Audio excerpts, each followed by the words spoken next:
Shalom, selamat pagi Bapak Ibu dan saudara-saudara terkasih. Selamat menikmati Sabtu suci, Sabtu sunyi untuk kita semua. Kiranya kita tetap dalam perlindungan Tuhan. Pada pagi hari ini kita akan merenungkan firman Tuhan yang saya beri temanya yaitu In Jesus I Live. In Jesus I Live. Mari kita berdoa. Bapa di surga, kami bersyukur, berterima kasih di pagi hari ini untuk kebaikan Tuhan. Engkau membangunkan kami dari tempat tidur kami untuk melakukan segala aktivitas kami, pelayanan kami. Bapa di surga, sebelum kami melakukan pelayanan kami ingin merenungkan firman. Berkati kami ya Tuhan. Dalam Kristus Yesus kami berdoa. Amin. Bapak, Ibu, dan saudara-saudara terkasih, dalam kehidupan kita, pasti kita sering bertanya, apa sih yang menjadi prioritas saya dalam kehidupan saya? Apa sih yang saya utamakan dalam hidup saya? Apa sih yang saya lakukan dalam kehidupan saya? Mungkin orang banyak bertanya tentang hal itu, tapi sering sekali kita lupa akan apa yang harus menjadi prioritas seorang Kristen yang hidup dalam Kristus. Seperti tema yang saya berikan yaitu In Jesus I Live, saya hidup dalam Yesus. Oleh karena itu, bagaimana kita hidup dalam Yesus?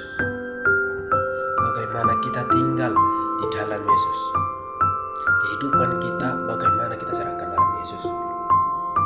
Ada 3 hal, ada 3 cara yang saya berikan. Yang pertama yaitu kita hidup di dalam Yesus dengan cara yang pertama, kehidupan kita harus berpadanan dengan Injil. Sama seperti Rasul Paulus mengatakan, hendaklah hidupmu berpadanan sesuai dengan Injil. Orang yang akan hidup dalam Yesus, tinggal dalam Yesus, maka yang pertama hidupnya berpadanan dengan Injil. Yang kedua yaitu orang yang akan hidup dalam Yesus, yaitu keinginan daging, hawa nafsunya harus ditinggalkan. Sama dengan tulisan Paulus dalam Galatia yang mengatakan, hendaklah segala keinginan dagingmu, pencemaran hawa nafsu kamu tinggalkan. Demi apa? Demi tinggal dalam Yesus. Dan yang ketiga yaitu hidup dalam Yesus harus tidak menuruti hawa nafsu, tetapi menghidupi hidup yang baru, mengikuti kehendak Kristus dan tinggal di dalam kehendak itu. Orang yang sudah tinggal dalam kehendak Kristus, orang yang sudah hidup dalam kehendak Kristus, pasti yaitu dia sudah memperoleh hidup baru. Inilah yang dikatakan Rasul Paulus juga ketika dia memberi peringatan kepada jemaat-jemaat Filipi. Supaya apa? Supaya mereka hidup dalam kehendak Allah.